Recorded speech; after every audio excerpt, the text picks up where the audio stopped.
لال مسجد کے مکینوں کے خلاف حکومتی آپریشن اپنے منطقی انجام تک پہنچ رہا ہے۔ ایک عرصے سے کہا جا رہا تھا کہ یہ حکومت کا تیار کردہ ڈرامہ ہے، جس کا اسکرپٹ لکھنے والے ہی اس بات کا فیصلہ کریں گے کہ کب اور کس مرحلے پر کون سا کردار پردہ اسکرین پر نمودار ہو کر اپنا پارٹ ادا کرے گا۔ ان لمحات میں جب چیف جسٹس آف پاکستان کے خلاف حکومتی ریفرنس میں حکومت گھٹنے ٹیکتی دکھائی دے رہی تھی، سیلاب کی تباہ کن صورتحال نے خصوصاً بلوچستان کے پہلے سے بے چین اور پریشان عوام کو رلا کر رکھ دیا تھا۔ آل پارٹیز کانفرنس کی لندن میں تیاریاں زور و شور سے جاری تھیں اور ملک کے کونے کونے میں جنرل پرویز مشرف اور ان کی حکومت کے خلاف ریلیوں، جلسوں اور بیانات کا نہ تھمنے والا نہ رکنے والا سلسلہ جاری تھا۔ اچانک 3 جولائی 2007 کو حالات نے کروٹ بدلی اور لال مسجد کے سامنے موجود رینجرز اور طلباء کے درمیان ٹکراؤ شروع ہو گیا۔ کیا یہ سب کچھ اچانک ہوا تھا؟ جی نہیں۔ گزشتہ 6 ماہ سے لال مسجد کے تنازع کے حوالے سے جن خدشات کا اظہار کیا جا رہا تھا، بالآخر 3 جولائی 2007 کو وہ خدشات حقیقت میں بدل گئے۔ حکومت اور لال مسجد کی انتظامیہ کے مابین ظاہری طور پر تنازع جنوری 2007 میں شروع ہوا، لیکن اصل گزشتہ 17 سال سے ہے۔ حکومت میں شامل بعض قوتوں کو اسلام آباد جیسے علاقے میں اتنا بڑا دینی ادارہ اور ان اداروں میں قال اللہ و قال الرسول کا درس دینے والے نہ صرف ناپسند تھے، بلکہ روشن خیالی کی راہ میں رکاوٹ بھی تصور کیے جاتے تھے۔ 1988 میں اسلام آباد میں دینی مراکز کے بانی اور بااثر عالم دین مولانا عبداللہ شہید جیسے صبر و تحمل والے شخص کے خلاف سازشیں شروع کر دیں۔ بے نظیر بھٹو کے پہلے دوری حکومت میں ان کو مسجد کی امامت و خطابت سے ہٹانے کی بھرپور کوشش کی گئی، مگر شدید عوامی رد عمل کے باعث بے نظیر بھٹو کی حکومت ایسا نہ کر سکی۔ بعد ازاں 1988 میں اسلام آباد میں مولانا عبداللہ کو شہید کر کے اس حق کی آواز کو ختم کرنے اور دینی اداروں کو من پسند انداز میں چلانے کی کوشش کی گئی، اور منصوبہ سازوں نے یہ تصور کیا کہ مولانا عبداللہ کی شہادت کے بعد اسلام آباد میں دینی قوتیں کمزور ہوں گی، جس کے بعد ان دینی اداروں کا خاتمہ ممکن ہوگا، مگر اس کے برعکس دینی قوتیں مضبوط ہوئیں۔ 11 ستمبر 2001 کے بعد صورتحال یکسر تبدیل ہوئی اور لال مسجد، جامعہ حفصہ اور جامعہ فریدیہ کو براہ راست نشانہ بنایا گیا۔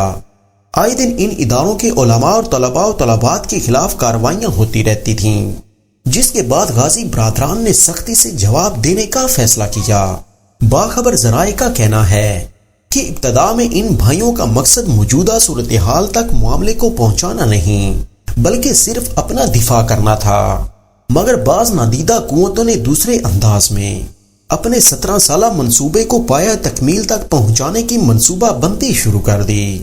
ذرائع کا کہنا ہے کہ بعض با اثر قوتوں نے بھی غازی برادران کو تعاون کی یقین دہانی کروا دی تھی، جس کے بعد 2007 کی ابتدا میں حالات نے دوسری شکل اختیار کی۔ جو وقت گزرتا گیا، حالات سنگینی کی طرف بڑھتے گئے اور 3 جولائی 2007 کو تنازع حکومت اور لال مسجد کی انتظامیہ کے مابین تصادم کی شکل اختیار کر گیا۔ حکومت اس کی تمام تر ذمہ داری غازی برادران پر، جبکہ غازی برادران حکومت پر ذمہ داری عائد کرتے تھے، مگر حقیقت یہ ہے کہ ذمہ دار وہ عناصر ہیں جو گزشتہ 17 سالوں سے ان اداروں کے خلاف سازشوں میں مصروف تھے، جو اسلام آباد سے دینی اداروں کا خاتمہ چاہتے ہیں۔ حکومتیں بدلتی ہیں، مگر یہ عناصر اپنے منصوبے پر عمل جاری رکھتے ہیں۔ جنوری میں حکومت اسلام آباد میں 7 مساجد کو شہید نہ کرتی اور 80 سے زائد مساجد کو شہید کرنے کا منصوبہ نہ بناتی، تو شاید آج ملک اس سنگین سانحہ سے دوچار نہ ہوتا۔ عوام کو اس بات پر بھی غور کرنا ہوگا کہ وہ کون سی قوتیں تھیں جو اپر سطح پر ہونے والے معاہدوں پر عمل درآمد کرنے سے گریز کرتی رہیں۔ معاہدے کے باوجود 7 مساجد تعمیر کیوں نہیں ہوئیں؟ یہ بات بھی درست ہے کہ غازی برادران کے سخت موقف نے بھی صورتحال کو خراب کرنے میں کردار ادا کیا، مگر اصل کردار ان لوگوں کا ہے۔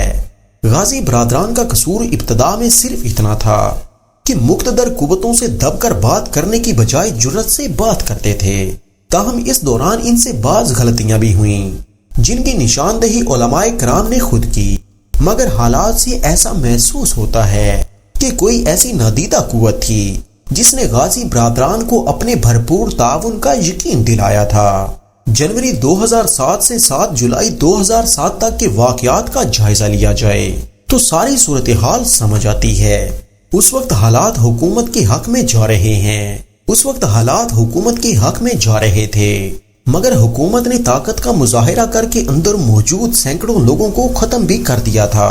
تو حکومت اس واقعہ کے تباہ کن اثرات سے نہیں بچ سکے گی، کیونکہ جب لال مسجد اور جامعہ حفصہ سے شہید ہونے والوں کی لاشیں گلگت بلتستان، آزاد کشمیر، صوبہ سرحد پنجاب، سندھ، بلوچستان، قبائل اور ملک کے دیگر علاقوں میں پہنچ جائیں گی تو حالات کو کنٹرول کرنا حکومت کے لیے مشکل ہوگا۔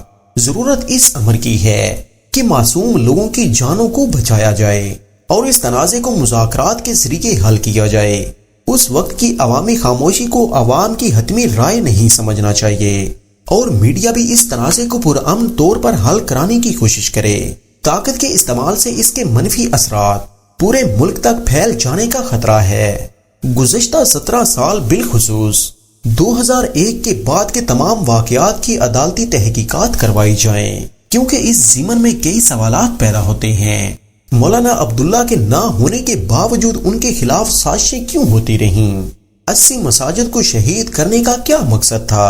کیا غازی برادران نے لال مسجد میں مبینہ طور پر بڑے پیمانے پر جدید اسلحہ ایک دن میں جمع کیا؟ جب اتنا اسلحہ یہاں جمع ہو رہا تھا تو حکومت کہاں تھی؟ اسلام آباد جیسے حساس علاقے میں یہ اسلحہ کہاں سے آیا؟ غازی برادران کو اس شدت پر کس نے مجبور کیا؟ وہ کون سی شخصیت تھی جن کے ایک فون پر مولانا عبدالعزیز ان حالات میں منع کرنے کے باوجود باہر آئے؟ عبدالرشید غازی کی جانب سے ہتھیار پھینکنے کے اعلان کے باوجود حکومت نے معاملے کو افہام و تفہیم سے حل کرنے کی کوشش کو کیوں مسترد کیا؟ اس تصادم کے لیے چیف جسٹس کے خلاف ریفرنس کی سماعت اور لندن میں نواز شریف کی آل پارٹیز کانفرنس کے انعقاد کا وقت کیوں منتخب کیا گیا؟ آپریشن کو طول کیوں دیا گیا؟ مولانا عبدالعزیز کو ٹی وی اسٹیشن میں دوبارہ نقاب کے ذریعے انٹرویو کس کے کہنے پر لیا گیا؟ ان تمام سوالوں کے جواب آپ کو آپریشن سائلنس کی اگلی قسط میں دیے جائیں گے۔ تب تک اپنا اور اپنے پیاروں کا ڈھیر سارا خیال رکھیے گا۔ اللہ نگہبان۔